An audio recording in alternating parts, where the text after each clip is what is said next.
Global Transformation Astrology, GTA, with William Stickevers. So let's get into it. Uranus ingresses into Gemini exactly July 7th, 3:44 a.m., Washington, D.C. time.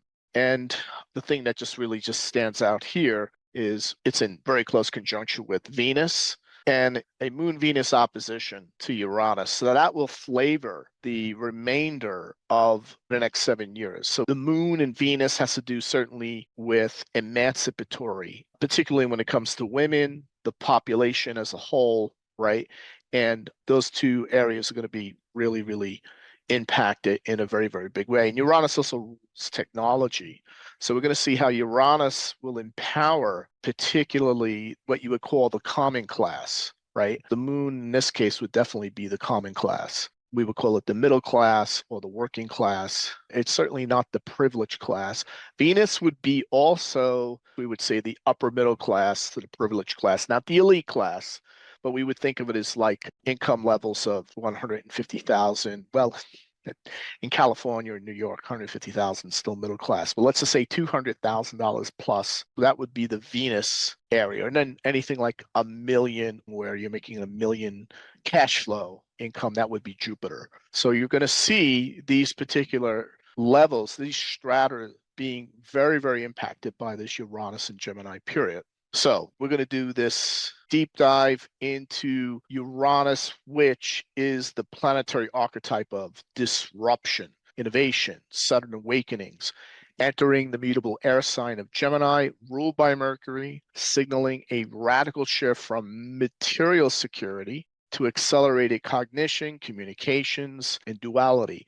This ingress initiates a 7-year epoch of profound systemic reconfiguration. And for the US, this transit is particularly charged. It aligns with the nation's third Uranus return, occurring every 84 years, historically marking seismic upheaval and reinvention at every level. So the idea here is to engage with the larger archetypal mythos and metaphysical architecture that's going to shape the next 7 years. So the recent Uranus and Taurus transit from 2018 to 2025 focused on collective transformations through the lens of material or applied materials. We also saw it particularly with finance. We saw the financialization of the economy. We saw it with food systems.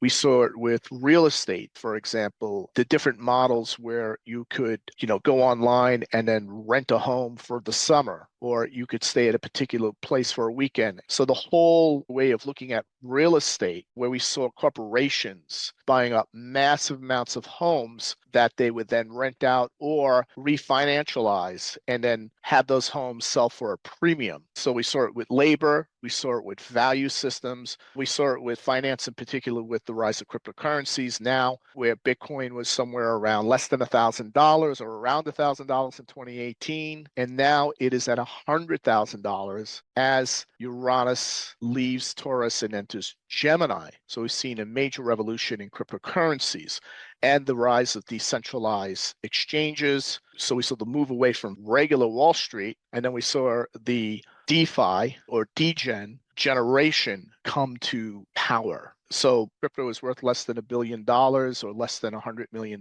when Uranus entered into Taurus. Now crypto overall is worth about $3 trillion in total market capitalization. So as an Earth sign, Taurus slowed Uranus's pace.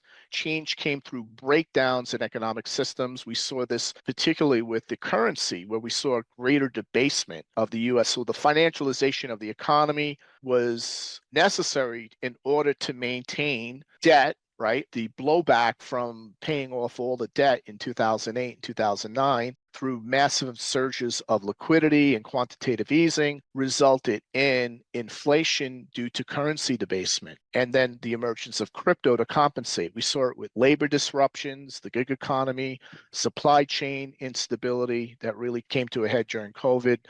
So the archetypal tension between Uranus's volatility and Taurus's preference for stability created a period of structural fracturing. With the 2025 ingress into Gemini, we enter the domain of air, ideation, cognition, language, data, and the nervous system of civilization. And I would even argue the large language model that is being employed by the artificial intelligence systems. And this transition from Earth to air is not merely symbolic, it initiates a paradigm shift from tangible reality to informational reality. This means volatility in collective narratives, volatility in identity, volatility in even the perception of what is real. So, therefore, we may see explosive developments in AI, especially with the emergence of AGI, brain computer interfaces, decentralized communication systems, and immersive education. So Uranus and Gemini will act as a neuroelectric stimulant to the collective psyche, and therefore we can expect reality tunnels to multiply, consensus reality to fragment, and a recalibration of an epistemology itself. And as a result, we will move from asking what is to what can be simultaneously true, where two things can be true, two things that are opposite of each other. So Uranus in Gemini is posed to radically transform several core sectors. This is not linear innovation, it's evolutionary mutation. The first one being media and communication, legacy journalism, centralized platforms, state-influenced narratives will collapse under the pressure of AI-generated content, algorithmic truth bubbles, and peer-to-peer epistemologies. Gemini's architecture will destabilize language and demands multiplicity of perspective. We'll also see it with transportation and travel, so we can expect breakthroughs in aerial mobility, for example, air taxis and high-altitude drones, as well as innovations in logistics, space travel, and transportation as data, smart roads, autonomous fleets, etc. Gemini governs movement, and Uranus electrifies its medium. We'll also see it, of course, in cognition and artificial intelligence, with Uranus lightning bolt insight and Gemini data processing faculties, right? We're likely to see human machine convergence via wearable neurotech, generative AI assistance, and cognition as a service platform. This impacts everything from decision making to identity construction. We'll also see innovations in the education system. Traditional education institutions are on the brink of irrelevance. Hear that, teachers? All types of learning from kindergarten to PhD level, starting this year, become personalized, immersive, and neural, tailored by AI, gamified through AR and VR, and accessed in decentralized knowledge ecosystems. Hierarchies flatten as intelligence becomes ambient. So, the whole idea that you have a PhD or a master's or a bachelor's or a high school diploma, all of that starts becoming irrelevant with this new form of education. And then we're going to see socio-political polarization, where Gemini is the sign of twins and opposites, and Uranus in that sign, we can expect acute fragmentation of worldviews, rapid mind propagation, and ideological volatility. Social cohesion may break down as every individual curates their own informational universe. These transformations are not isolated. They form an interdependent web of feedback loops, what systems theory call emergent disruption. We are entering an era of cascading effects. So we're going to see the shattering of old models, particularly with education. Traditional learning models will be completely shattered and replaced by enhanced cognitive processing. We're going to see a global surge in ideological schisms and binary narratives that will intensify. And we're going to see a disruption of our cognitive and social structures, magnifying existing tensions.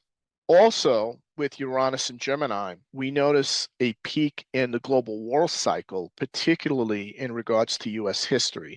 So historically, Uranus and Gemini has marked pivotal eras of American rupture and reconstitution. And this cyclic nature of the Uranus return every 84 years provides mytho-historical structure to the American evolutionary development. that being Uranus and Gemini from 1775 to 1782, correlated with the American Revolution, the Declaration of Independence, which saw the violent birth of a new nation and the radical redefinition of sovereignty and individual liberty. That was followed by the second Uranus return from 1859 to 1866 that correlated with the Civil War period, forcing the confrontation of the nation's original sin, slavery, and catalyzed a second founding established by Abraham Lincoln. And then 1941 to 49 was the third Uranus return. And this was the second half of the Great Depression, which culminated into World War II. The US assumed global leadership, became the dominant world power, and domestic life was transformed by industrial mobilization, surveillance systems, mass communication. And in each case, Gemini's archetypal polarity, conflict between opposites manifested.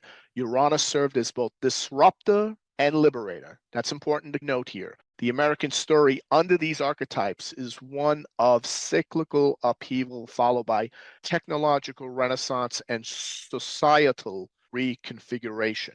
And we are now entering, we're already in it, we're already in now the fourth American Uranus return in the Gemini cycle. And the implications are massive, not just the prospect of another war, but potentially a cognitive war, an AI arms race, a civil fracturing of truth itself. So, what does this mean to be a nation when the agreement on reality disintegrates? To watch the full presentation and more like this on geopolitics, the economy, and world events from an archetypal and mundane astrological perspective, join the Global Transformation Astrology membership. Go to gta.williamstickevers.com. Become a GTA member today.